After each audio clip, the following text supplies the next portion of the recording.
పరిశుద్ధుడు విమోచకుడానికి పరిశుద్ధ నామని బట్టి నామం చెల్లించుకుంటున్నాను. తండ్రి ప్రభు రాత్రంతా మాకు మంచి నిద్రనిచ్చారు. ఉదయకాలంలో నీ పాద సన్నిధికి వచ్చటం బలపరిచినందుకు కొందనాలు. నీ వాక్యం చదువుతుండగా ప్రభు మాతో మాట్లాడి నీ స్వరం వినిపించండి, సన్నిధి ఉంచండి. యేసు నామమున స్తుతించి ప్రార్థించి వేడుకుంటున్నాను తండ్రి. ఆదికాండము 12వ అధ్యాయం.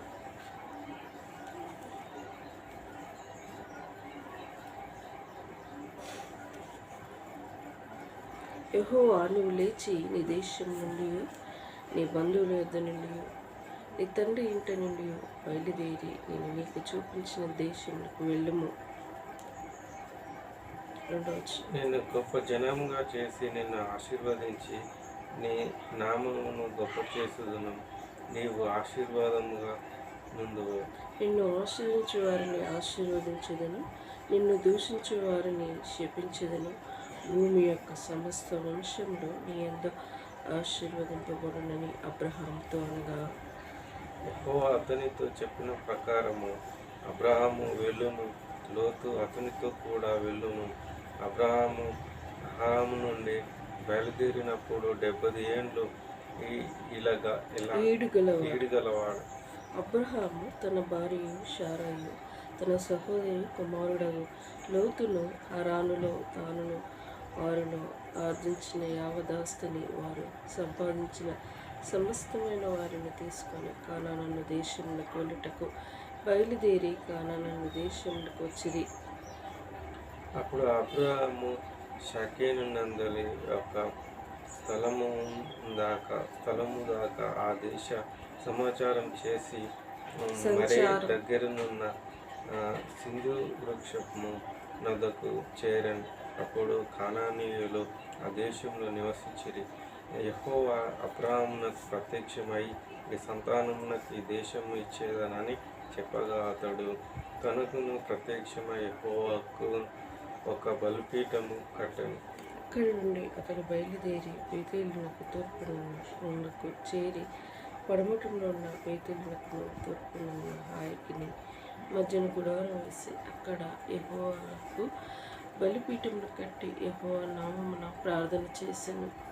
అబ్రహాము ఇంకా ప్రమాణము చేయుచు దక్షిణ దిక్కునకు వెళ్ళెను. అప్పుడు ఆ దేశంలో కరువు వచ్చెను. ఆ దేశంలో కరువు భారముగా నున్నందున అబ్రహాము ఐగుప్తు దేశంలోను నివసించుటకు అక్కడికి వెళ్ళెను. అతడు ఐగుప్తులో ప్రవేశించుటకు సమీపించినప్పుడు అతడు తన భార్య అయిన షరాయితో, ఇదిగో నీవు చక్కని దానివని నేను ఎరుగుదును. ఐగుప్తీయులు నేను చూసి ఈమె అతని భార్య అని చెప్పి నన్ను చంపి నన్ను బ్రతుకునిచ్చెదరు. నీ వలన నాకు మేలు కలుగునట్లు నిన్ను బట్టి నేను బ్రతుకున్నట్లు నీవు నా సహోదరు అని దయచేసి చెప్పుమనెను. అబ్రహాము ఐగుప్తులో చేరినప్పుడు ఐగుప్తీయులు ఆ స్త్రీ మిక్కిలి సౌందర్యవతి అయి ఉండుట చూచిరి. ఫరో యొక్క అధిపతులు ఆమెను చూసి ఫరో ఎదుట ఆమెకు పొగిడిరి కనుక ఆ స్త్రీ ఫరో ఇంటికి తేబడెను. అతడు ఆమెను బట్టి అబ్రహామును మేలు చేసెను. అందువలన అతని గొర్రెలను గొడ్లను మగ గాడిదలను దాసులుగా పనికెత్తలుగా ఆడగాడిదలను ఒంటెలుగా ఇవ్వబడెను. అయితే యెహోవా అబ్రహాము భార్య అయిన శారాయిని బట్టి ఫరోను అతని ఇంటి వారిని మహావేదన చేత బాధించింది. అప్పుడు సారా అబ్రహామును పిలిచి, నీవును నాకు చేసినదేమిటి? ఆమె నీ భార్య అని నాకెందుకు తెలుపలేదు? ఈమె నా సహోదరుని ఎలా చెప్తుంది? నేను ఆమెను నా భార్యగా చేసుకుందునేమో. అయితే నేనే, ఇదిగో నీ భార్య, ఈమె తీసుకొని పోమని చెప్పాను. మరియు ఫరో అతని విషయమై తన జనులకు ఆజ్ఞాపించినందున వారు అతని భార్యను అతనికి కలిగిన సమస్తమును పంపివేసి. ఇక్కడ 12వ అధ్యాయంలో మనం అబ్రహాము గురించి చూసుకుంటూ వచ్చాము. మొదటి 2 వచనాలు చదివితే, యెహోవా నువ్వు లేచి నీ దేశం నుండి నీ బంధువుల యొద్ద నుండి నీ తండ్రి ఇంటి నుండి బయలుదేరి నేను చూపించిన దేశంకు వెళ్ళము. నిన్ను గొప్ప జనముగా చేసి నిన్ను ఆశీర్వదించును. నీ నామం గొప్ప చేయుదును. నువ్వు ఆశీర్వాదంగా ఉండు. నిన్ను ఆశీర్వించు వారిని ఆశీర్వించును. నిన్ను శపించు వారిని శపించదును. భూమి యొక్క సమస్తమును నీ యందు ఆశీర్వింపబడును గాక అని అబ్రహాముతో చెప్పాడు దేవుడు. మరి నీ తండ్రి దేశమును విడిచి నువ్వు వెళ్ళమని అబ్రహాముతో చెప్పినప్పుడు అబ్రహాము బయలుదేరి వెళ్ళాడు. వెళ్ళినాక ఇక్కడ మరి అబ్రహాము 7 వచనం, యెహోవా అబ్రహాము ప్రత్యక్షమై నీ సంతానము ఈ దేశం ఇచ్చేదని చెప్పగా తమకు ప్రత్యక్షమై యెహోవాకు బలిపీఠం కట్టాడు. అక్కడ అతడు బయలుదేరి బేతేలు తూర్పునున్న కొండ దగ్గర చేరి పడమటనున్న బేతేలు నుండి తూర్పునున్న హాయికి మధ్యగా గుడారం వేసి అక్కడ యెహోవా బలిపీఠం కట్టి యెహోవా నామమున ప్రార్థన చేశాడు. తన తండ్రి దేశంలో విడిచి బేతేలు అనే ప్రదేశానికి అబ్రహాము వెళ్ళిపోయాడు. వెళ్ళిపోయిన ఒక కాడ మరి గుడారం వేసి అక్కడ బలిపీఠం కట్టి దేవుని నామంలో ప్రార్థన చేశారు. మనము ప్రార్థన చేయడం అనేది మన పితరుల నుంచే స్టార్ట్ అయింది. మరి ప్రార్థన చేశాడు. సో ఇక్కడ మరి బేతేలు ప్రాంత 10వ వచనంలో చూస్తే అబ్రహాము ఐగుప్తు దేశంలో నివసించుటకు అక్కడికి వెళ్ళెను. అతడు ఐగుప్తులో ప్రవేశించక సమీపించినప్పుడు అతడు తన భార్య అయిన శారాతో, ఇదిగో నువ్వు చక్కని దానివల్ల ఎరుగు, ఐగుప్తులో నిన్ను చూసి ఈమె నీ భార్య అని చెప్పినందున నన్ను చంపుదురేమో, నిన్ను బ్రతకనిచ్చేదరు, నీ వలన నాకు మేలు కలుగునట్టు నేను బ్రతుకున్నట్లు నీ సహోదరుని దయచేసి చెప్పుదునని ఐగుప్తునకు మరి బేతేలునికి ప్రార్థన స్థలం ఏర్పరచబడినాక తిరిగి మళ్ళా ఐగుప్తు అనే ప్రదేశానికి అబ్రహాము వెళ్ళాతే ఆ ఐగుప్తులో ఎవరు రాజు ఉన్నాడు? ఫరో రాజు.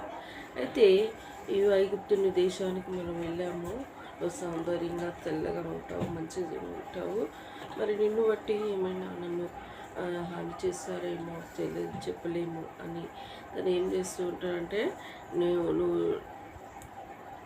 నువ్వు నాకు సహోదరు అని నేను చెప్తాను అని అబ్రహాము శారాతో చెప్తూ ఉంటారు. సో పరవరాజు కాడికి ఈమె ఎవరు అంటే నా సహోదరుని చెప్తే కొన్ని దినాలు అక్కడ ఐగుప్తు దేశంలో వాళ్ళు నివసించుకుంటూ వచ్చారు. సో దేవుడు మరి వారికి అక్కడ మేలు చేశారు. కానీ ఏం చేస్తూ ఉంటారు కొన్ని సందర్భాల్లో, భార్య అయితే చంపేస్తారని. ఎందుకు ఆ తాట వచ్చింది? సహోదరుని చెప్తే వదిలిపెడతారని చెప్పలేము. ఈ రోజులలో మనుషులు ఘోరంగా ఉన్నారు. కానీ ఏది ఏమైనప్పటికీ దేవుడు కాపాడే దేవుడు ఉన్నాడని అబ్రహాముకు గ్రహించక మర్చిపోయిన వాడుగా ఉన్నాడు. సో మానవులైన మనం కూడా కొన్ని సందర్భాలలో తప్పు చేస్తూ వస్తూ ఉంటాం, అబద్ధం చెప్తూ ఉంటాం. కానీ ఇక్కడ అబ్రహాము పరో రాజుకేమో సహోదరుని చెప్పాడు. మరి తన భార్యతో ఒకనొక దినమున సరస్సులు ఆడుతూ ఉంటే చూసి ఎందుకు ఆమె నన్ను దాన్ని పిలిపించి చేస్తే ఏమవుతుంది, ఈమె ఎవరు అంటే నా భార్య అని లాస్ట్కి చెప్తే, నువ్వెందుకు మరి అబద్ధం ఆడుతీవి, నేను ఒకవేళ నీ సహోదరుని అని చెప్తే నేను వివాహం చేసుకుందునే, ఒకవేళ పాపం చేసేవాడునేమో మరి అని చేస్తే తర్వాతకి తను చెప్తాడు, మీరు ఏమన్నా చేస్తారేమని ఇలా నేను అబద్ధం ఆడాను అని చెప్తూ ఉంటాడు. సో అబద్ధం ఆడితే ఏంటిది? నష్టమే జరిగింది, కానీ ఏదైనా ఉపయోగం జరిగిందా? జరగలేదు. ఏది ఏమైనప్పటికీ అందుకే చిన్న విషయమైనా పెద్ద విషయమైనా అబద్ధం ఆడకూడదు. ఈయన అబ్రహాము తన భార్యను సహోదరిగా చెప్పుకుంటూ వచ్చి ఉంటాడు. తప్పు ఉన్నది ఎప్పటికైనా బయటపడుతూనే ఉంటుంది, అబద్ధమైనది ఎప్పటికైనా బయటపడుతూనే ఉంటుంది. అది నిజ సత్యం. నేను నీ సహోదరుని ఒకవేళ వివాహం చేసుకుందునేమో, లేకపోతే ఆమె విషయం నేను తప్పు చేసేదేమో, నేను పాపం చేసేదేమో అని పర్వరాజు అంటే మరి తర్వాత తప్పు తెలుసుకొని దేవుడు కనికరం చూపించి పర్వరాజు అబ్రహాంను షారాని ఏమి అనకుండా ఆ ప్రాంతం నుండి అలా కావాల్సిన ఇచ్చి మరి వెలుగొట్టం చేశారు.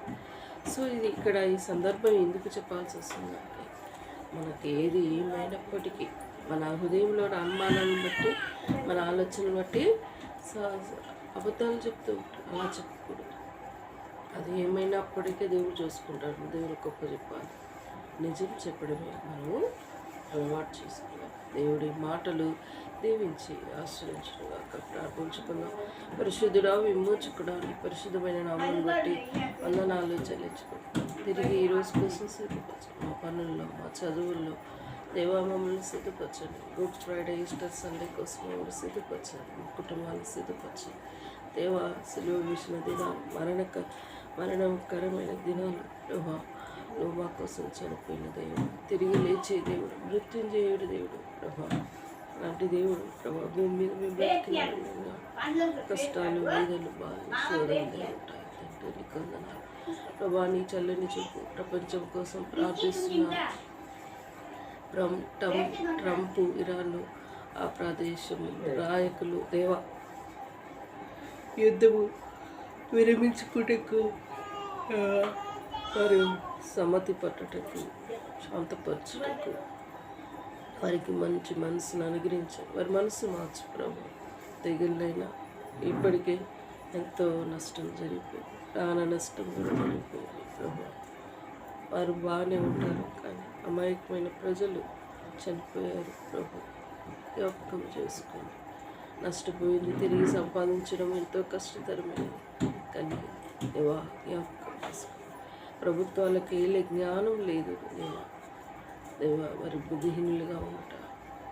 నీకు ఇష్టం ఉండదు. బుద్ధి జ్ఞానంతో అక్కడ దేశాలు వెళ్ళే రాజులకు నాయకులకి జ్ఞానం తెచ్చు. మా తెలంగాణ రేవంత్ రెడ్డి గారిని కూడా జ్ఞాపకం చేసి ప్రజలకు ఏ విధంగా మేలు చేయాలనుకుంటారు అది మేలు చేయండి, సహాయపడి ప్రతి విధంగా ఆటంకాన్ని తీసివేయాలి ప్రభా. ఇంతవరకు చేసిన మేలు బట్టి వందనాలు ప్రభా. నీ చిత్తంలో 2 లిస్టులో మాకు నిరంజక ఇల్లు వచ్చేదంటే వచ్చేటప్పుడు సహాయపడి బిడ్డ ఇల్లు కావాలని కోరుకుంటున్నాం. మార్గం సరళపరచండి. ధైర్యంలో మేము కూడా 2 ఇల్లు కట్టుకునే భాగ్యాన్ని కూడా మమ్మల్ని ఏర్పరచాలి. మాకున్న అక్కరలని మా విషయంలో తీర్చమని ప్రార్థిస్తున్నాం. నేను లోన్ కూడా అప్రోచ్ కావాలి, ఆ విషయంలో సహాయపడండి ప్రభా. గత దినాల నుంచి నేను ప్రయాసపడుతున్నాను. మార్గం సరళపరచండి, సహాయపడి నీ అద్భుతమైన కార్యం జరిగించమని నీ పాద సన్నిధిలో వేడుకుంటున్నాను తండ్రి. ప్రేమతో పంపిన ప్యాకేజ్ రిసీవ్ చేసుకుంటాకు నాకు సహాయపడి నీ సంకల్పంలో ఉంటే అది జరుగుతుందని ఆయన సహాయపడండి. నీ చిత్తమైన ఆయనలా జరిగించండి. సులువుగా చిక్కుపెట్టే శోధన నుండి కీడపాయని నన్ను నా కుటుంబాన్ని కాపాడండి. తమని భవిష్యత్తు గ్రూప్ 1 సిద్ధపడుతుండగా నేను తమని రైల్వే జాబ్కి నిలబెట్టండి దేవా. మా భవిష్యత్తు నీ కృపగల హస్తములు కప్పచెప్పినాను. ఇచ్చిన వాగ్దానాల్లో వచ్చి ప్రార్థిస్తున్నాను. జడ్జల కుటుంబాన్ని రక్షించండి. వారికి ఉన్న అక్కరలు తీర్చండి. వారికి ఉన్న ఫైనాన్షియల్ ప్రాబ్లం తీర్చండి. జీతాలు పడేటప్పుడు వారు సతమతమవుతున్నారు ప్రభా. వారి విషయంలో సహాయపడండి. నేను నా కుటుంబాన్ని రక్షించండి. నేను దీన్ని జ్ఞాపకం చేసుకోండి. ఇలా నా కుటుంబాన్ని నీ రెక్కల కింద భద్రపరచుకోండి. ఈ కృపగల హస్తములు కప్పచెప్తూ మందిరం జ్ఞాపకం 7 నెలల్లో మిగతా వాక్యాలు రాపించే భాగ్యాన్ని నాకు అందించండి. నాకు సంతోషం పరిపూర్ణం చేయండి ప్రభా. నీ పాద సన్నిధిలో నీ చిత్తం మీ నా ఇలా జరిగించండి అయ్యా. అన్ని విషయాలతో తమని భవిష్యత్తు విషయంలో నీ చిత్త ఏర్పాట్లు ఎవరై ఉన్నారో వాయు గృహానికి నడిపించండి. సంతోషం పరిపూర్ణం చేయండి. ఈ సంవత్సరం 5 వివాహాలు ఘనముగా జరుగుటకు ఘనమైన దేవుడు వీరిలో ఘనమైన కార్యములు చేశాడని అనేకులు ఆశ్చర్యపోయిన రీతిగా నీ ఆశ్చర్యమైన కార్యం జరిగించమని నీ పాద సన్నిధిలో మొరపెట్టుకుంటున్నాను. వారిని ఆలకించండి ప్రభా. అతను మా రక్త సంబంధం మా కోసం ఎవరు విజ్ఞాపన చేయకపోయినను నా యేసయ్య మా హృదయ రహస్యములు ఎరిగిన్న దేవుడు మా విభిన్నకుండా ఆలకించే దేవుడు ప్రభు. నీ నామాన్ని ఘనత తెచ్చు సంతోషం పరిపూర్ణం చేయండి. ఇంతవరకు చేసిన మేలుని బట్టి ఉన్నాను. నా ఫ్రెండ్స్ నాకంటూ పరిచయమైన వారిని అయ్యా అందరినీ రక్షించండి. యూట్యూబ్ ద్వారా వింటున్న వారందరినీ రక్షించండి. ఇంతవరకు చేసిన మేలుని బట్టి స్తుతిస్తున్నాను. ఇచ్చిన భాగ్యాన్ని బట్టి వందనాలు చెల్లించుకుంటున్నాను. యేసయ్య నామములో స్తుతించి ప్రార్థించి వేడుకుంటున్నాను తండ్రి. యేసు రక్తమే జయం, సిలువ రక్తమే జయం. యేసున సంపూర్ణ విజయం కలుగునుగాక. అపవాది క్రియలు అనంతం నాశనమగునుగాక.